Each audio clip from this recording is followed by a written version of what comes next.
Ladies and gentlemen, welcome back to the Stoverload Music Podcast. And guys, I'm sure you heard the news by now. Officially, as of right now, this is the last episode of interviews we'll be doing.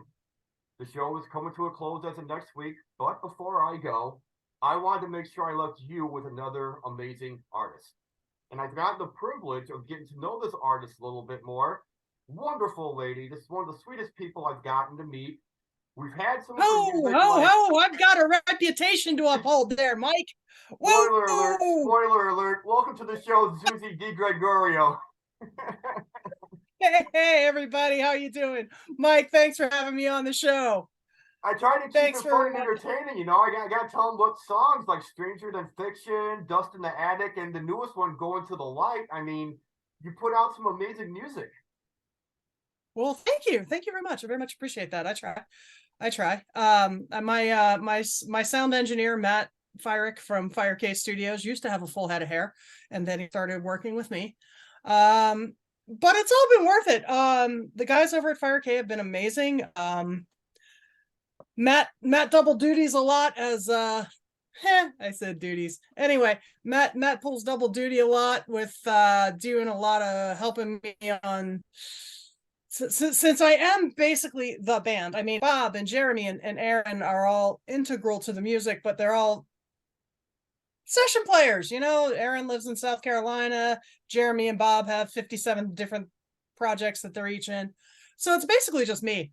And because it's just me doing the writing, the producing, and all of that stuff, Matt actually steps up a lot. So I rely heavily on my studio guys, and they do not let me down. Well, that's pretty cool. Yeah. You guys do it all by remote then? You haven't actually done a physical show together yet? We have not done a physical show together. No. I wish. I keep dreaming. A girl can dream. You know, a girl can dream. But I've not. We have not actually pulled together a show. I also toy with the idea of putting together a band just for doing live shows. But I haven't quite made up my mind on that. I'd like to be back on stage. Don't get me wrong. I'd love to be back on stage. And now that I've been forced into the unfortunate realm of having to do my own singing, I'd probably definitely get a couple of guitarists and just do the singing, because that's let me just say, singers, I'm sorry for everything I've ever said about you while I was just a guitarist. It is not easy. As a musician, I'm like, you're just a singer. You're fine. I got to lug gear. I got to play the thing. Yeah, you're fine. And then I actually sang on the last album, all 7 songs, or actually not the last album. I'm sorry, the upcoming album, the upcoming album, Loveless Ruminations. Which I haven't quite. I did finally get the masters back, but I haven't quite decided when the release is going to be. Hoping soon. Trying to tweak a little bit, with all the Spotify, or as you like to affectionately nickname them, Poopify. You paid attention. All of the all the lovely stuff with Spotify now, where you have to hit 1,000 streams per song per year, or you don't get paid for it. I'm kind of redoing a little bit of how I do the back end, so we'll see where this year goes. Well, judging by the music though, because we've had you on 2 shows now of our music showcases, and I gotta say, you have an amazing voice, and the way you incorporate. Well, you actually haven't heard me sing though. That was my former singer. That was Melissa Jimenez, who did very, very well for me on those 2 albums. Unfortunately, scheduling and some other issues made it kind of impossible to work this time around. So I was tired of the trope with symphonic metal bands, right? Every time the bassist changes his underwear, there's a new singer. I actually went through, I want to say, about 6 or 7 singers before we even recorded the first album. Wow. And I mean, I know, I'm a control freak. I am the absolute worst control freak. So I deliberately walk it back when I'm in the studio with people. And it's a good thing that I do, because it ends up sounding way better than whatever I had in my head when I just say, hey, Bob, Jeremy, Aaron, you do you. It ends up sounding a hell of a lot better than what I had in my head. So that's actually Melissa singing. And yes, she's incredibly talented. Unfortunately, time, distance, all of that stuff was working against us. So I had to, it was either go look for another singer or just suck it up and learn how to sing. And I sucked it up and, knock on wood, learned how to sing. Also, everybody, I'm sorry for Shay bunk bed behind me.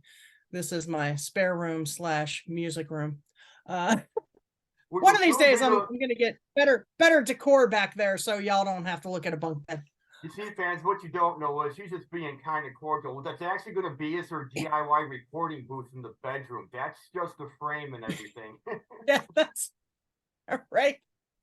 Yeah, that's my ISO booth back there. That's the mattress on top just really helps to isolate those vocals.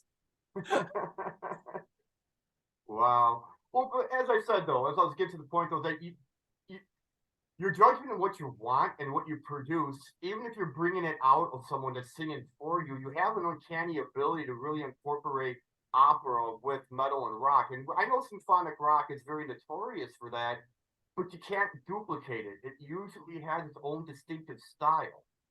Right. Yeah, and the I don't, I don't know how many people know this. I don't know. I'm actually a classically trained guitarist. I actually started in classical guitar way back when I was 6. I'd tell you when that was, but then I'd carbon date myself. But I started in classical guitar, so I actually have my initial background, much like Tarja, although I don't sing as well as she does. Is my primary background is classical. When I was in my early 20s, I actually branched out and did a bunch of jazz. So my music is this weird amalgamation of like 2 freight trains running into each other. One of them's classical, one of them's jazz, and there's just this huge freight train collapse or crash. So it's like the classical sensibilities as far as the construction and the composition, and then like all the weird, I love diminished chords. I cannot play enough diminished chords, and that is definitely a jazz thing. Well, jazz and a big 5 if you're into Russian classical, but because they the big 5, Rimsky-Korsakov and all those guys, they actually borrowed a lot from Russian. They borrowed a lot from Russian folk music, which uses a lot of those odd tonalities, the augmenteds and the diminished and stuff like that. And of course, barring current events, Russian music is still really freaking awesome. So, yeah, and it's amazing too, because this day and age, the way music is, people are finding something new when you're taking like two different types of genres and finding a way to have them meet in the middle. You're getting some very cool and creative stuff that not many people would have thought of doing long before. Well, thank you very much. I appreciate that.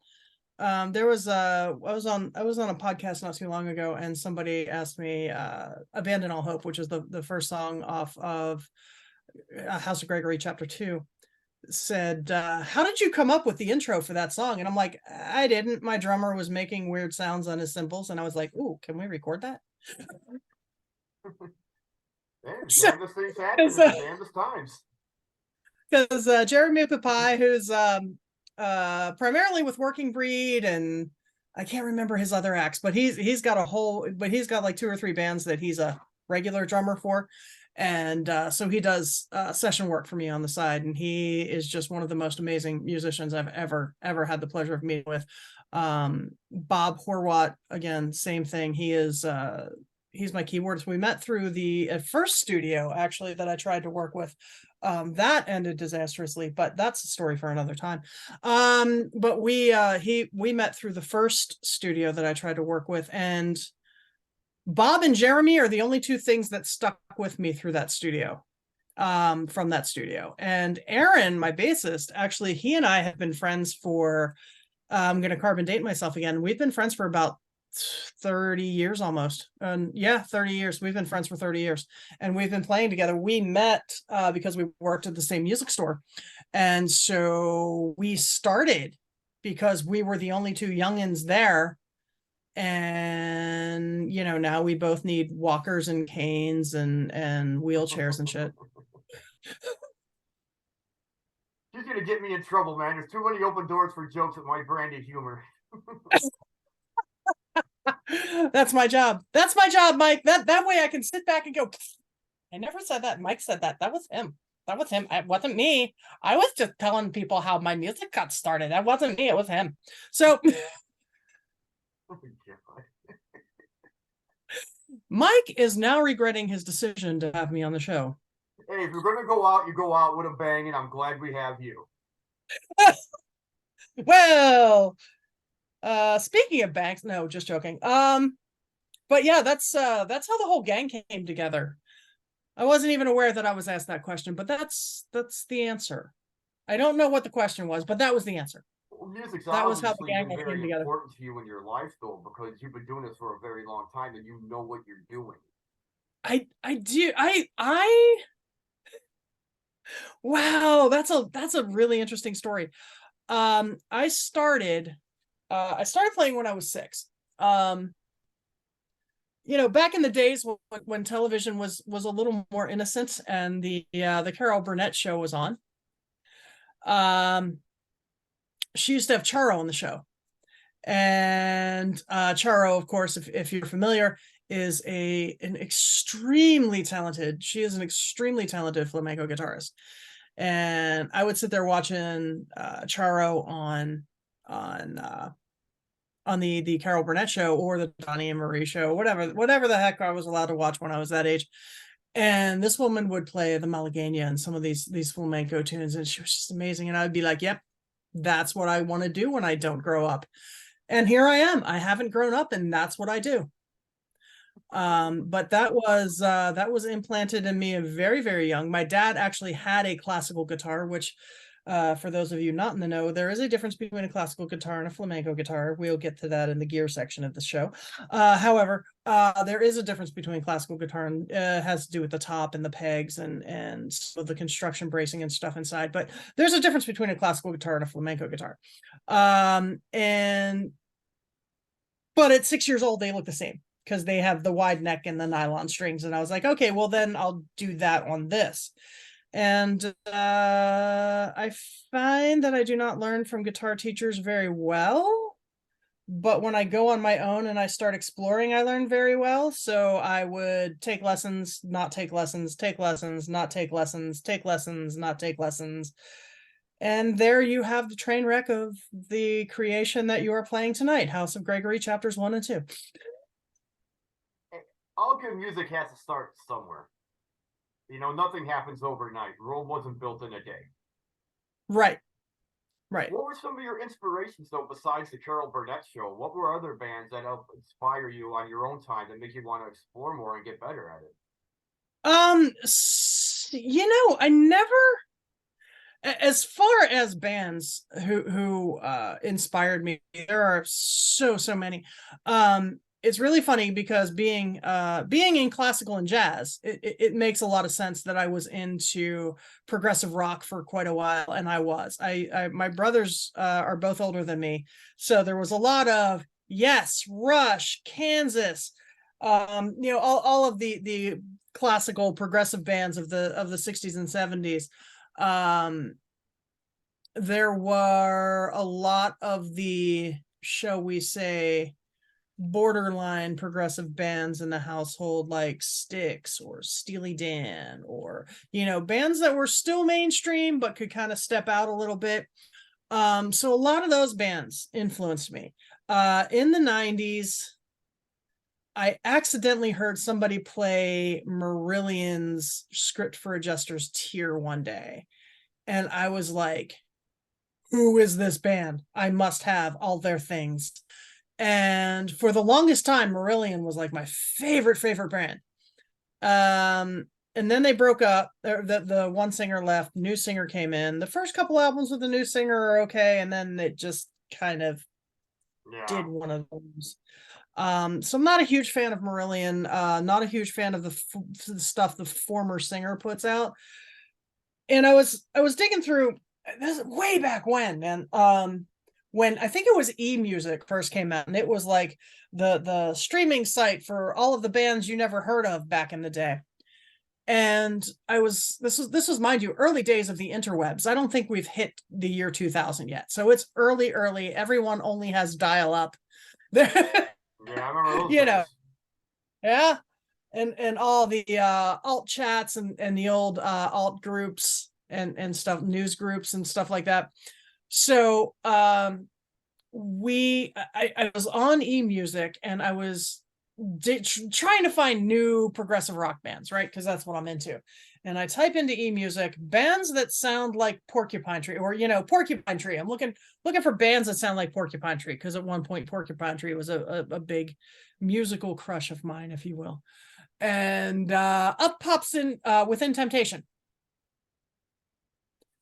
Okay, the algorithms were not as good back then, people. Just relax, because now we all know there is no way you're going to type in anything with Porcupine Tree and get Within Temptation, because those two things are not the same.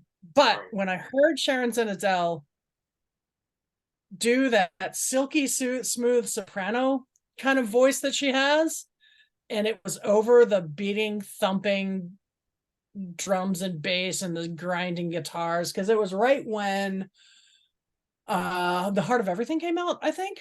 Okay. And so that was my first introduction to symphonic metal. And up to that point, I was like, no, I don't like metal. I'm not going to listen to metal. You can't make me. Metal is gross, right? Actual words from my past.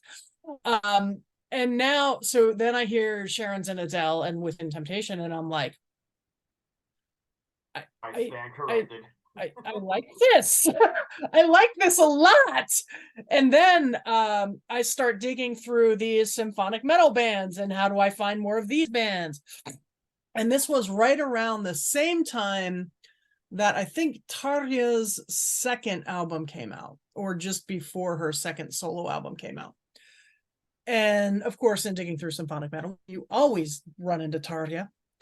And the first song I ever heard from her was I Walk Alone. And I heard this woman sing, honest to God, my jaw dropped. And I'm like, that's it. New musical direction. We're going this way. And that's what I started kind of going for. And then realized that when I was writing the melody lines so that my singer could sing them, that I am not a classically trained soprano. Soprano, yes. Classically trained, no. So I ended up, and at this point, I wasn't even a singer. So I end up with these very avant-garde-ish melody lines, because quite frankly, I just didn't know what I was doing. And it's like, oh, these notes fit. Okay. And it was very interesting, and that's actually taken yet another turn with me trying to do my own singing on this album. That's taken another turn because I've learned a very important lesson about air. Apparently you need air in order to be a singer, unlike being a guitarist where I can just play 6 million notes and it doesn't really matter. Apparently, as a singer, you need to breathe before some of those notes. Yeah, that's what I've heard. Yeah, it's yeah. So I learned a lot about melody construction, or at least breathing during melody construction, while I was doing this album. So yeah, that's how all that came to be. Well, it's definitely been an amazing journey, because a lot of people have been really taking to your work, me being one of them. Well, thank you. I very much appreciate that. And I do appreciate all of you out there listening to my music. And you definitely want to buy that music so I don't have to have a day job anymore. Although, don't tell my boss I told you that, because I told him I wasn't looking to leave. So, oh man, as I said, I'm glad you're here, because if you're going to go out, you go out big. And this I don't think I've laughed this hard or had to bite my tongue this much in an interview like I've had now. Well, Mike, you know me. I'm always looking to help everybody. If I can. We keep the bar pretty low on my show. That way there's always room for improvement. Yeah. Yeah, I can imagine. Yeah, it's been quite the amazing journey. I actually get a lot, and it's really weird because I'm still so surprised. I'm very, very grateful. Don't be, don't get me wrong. Whenever somebody comes up and they're like, "Wow, man, your music's great," and I'm like, "Wow, thank you." It's still so very surprising to me that people out in the wild listen to me. There's actually a funny story at work because I am in charge of my shipping department at work, and I got this phone call from somebody who was trying to sell 3PL services. And, we exchanged emails, and all of a sudden his email comes back. "Are you Suzanne from DiGregorio?" I'm like, "Yes." "Oh my God, I love your stuff." I'm like, holy crap. Well, thank you. So he and I are friends. He's got a band too. So I was trying to hook him up with some stuff, and yeah, it's really, it still shocks me when people in the wilds of Pittsburgh, actually hear my stuff and they're like, "Oh man, your stuff is so good." I'm like, "Wow, thank you." I mean, obviously I think it's good because they're all like my little babies. But they're not, obviously I think it's good. Obviously, the bassist Aaron and Bob and Jeremy think it's good, or they wouldn't keep playing on it. It's fun. Yeah, it's just really weird to go out and have people that are just like, "Oh, this is so awesome. Your stuff is so great." So looking at doing some things differently on the music biz this year, and trying to get out there a little more and trying to actually make a little bit more of a career out of it. As long as I can pay for my own recordings, that would be great. Like if I just make enough money to pay for the studio time and the advertising so that I can pay for the studio time, that would be awesome. I don't need a lot. Don't need a lot of money. I got a day job. My day job kind of spoils me. I'd actually probably feel a little bit bad if I left them, but if I do end up on world tour, it's no holds barred, baby. I'm out. But that's only if there's a world tour involved. Right. Right. Well, we're at a part in the show right now. We do something special called "The Floor Is Yours," and this is that time I like to give all our guests that they want to say something special to our listeners or somebody new that just discovered you. What would you like to tell them? Wow. What would I like to tell them? First of all, thank you. Just thank you for listening to my music. It's it means a lot to me personally, even though we probably haven't met. And if we have met, it means even more because you know what I'm really like. But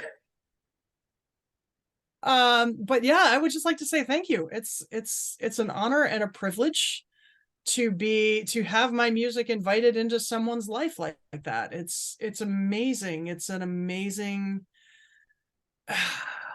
especially in these troubling times. We there is so much discord in the world right now, and to even remotely be invited into a place where someone might get a few minutes of joy is important. It's a really important thing now. And I'd like to say, hey, please keep listening, and reach out, say hi. I'm on social media everywhere as DiGregorio band, DiGregorio_band. In most places. I think it's DiGregorio PGH on Facebook. But yeah, feel free to reach out and say hi, and ask questions. And I would love to connect with you guys. I would love to try and set up some live shows here if I can put together a live band at some point, and just keep on keeping on. Life is amazing. I know we're going through some pretty rough crap right now, but it always has a way of, it always has a way of coming out the other side and coming out okay. It's never going to be easy. It's not supposed to be. The number one myth of life. Life is not supposed to be easy. I got news for you. It's just not supposed to be easy. It's supposed to be a learning experience from start to finish. And as long as you treat it like such, I think you'll be okay in the end. So just keep on keeping on. Very sound advice. It's probably the best advice we ever had on the show. Now, if people want to purchase merchandise, t-shirts, something along that line, what's going on in that department? Oh, I've got a store set up on my website. I do have some CDs. I don't remember where I have the CDs listed. They might only be listed on Bandcamp. I have some CDs of House 1. I still have to get CDs of House 2 printed. But you can actually go on DiGregorio Music.com, and there is a store there, and that is DIGREGORIO music.com. And actually just had the website redone, so it looks pretty cool. You should go check it out anyway. I just had it done not too long ago. It looks really freaking cool. I'm not gonna lie. If you love her music fans, you're gonna love her. She's an awesome person. That's why she's here now. And unfortunately, as I say in all my shows, all good things must come to an end. And today, that statement couldn't be any more true, being this is the last interview my show will be doing, but I'm glad I did it with Suzie from DiGregorio. Yes, thank you so much for having me, Mike. This was awesome. It was great having you, and thank you for being here for our last one. It feels like, I can ride out into the sunset now with my head held up high, and I've accomplished many great things, and I have done what I wanted to do, and I got some good music to jam to along the way. There's nothing wrong with any of that. Nothing wrong with any of that. No, and again, it's really been an honor, and thank you for allowing me to be a part of your journey and some of the work that you've been doing with some of your CDs. A lot of people may not know this, but when there's a CD dropped, you might see something from me in there, but we don't know this yet. Right. Well, that's only if I make up my damn mind on what I want. This is true. Look, I'm a woman. I'm allowed to be fickle. I'm allowed to change my mind 67,000 times. You know how the woman thing works. You're married. You know what this is. You knew what you were getting when you signed up for this. A lesson I learn every day. Damn straight. Hopefully we'll get a song about that one day. Oh, I'm sure. But until then, fans, I've always told you guys, support independent artists. Go buy their music, their CDs, things like that, because that's how they're able to come do shows by you. Not a lot of people explain that to you.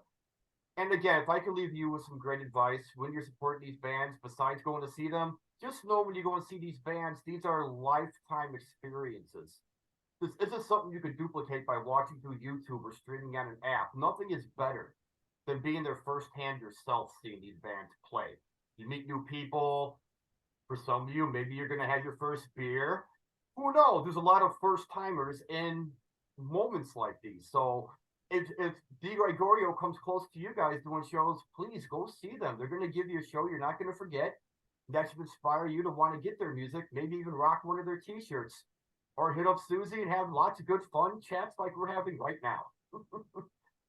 But until then, I want to thank everybody for allowing me to do this. Suzie, thank you for allowing me to have you on the show. It's been a true privilege. Thank you so much, Mike. Very much appreciated.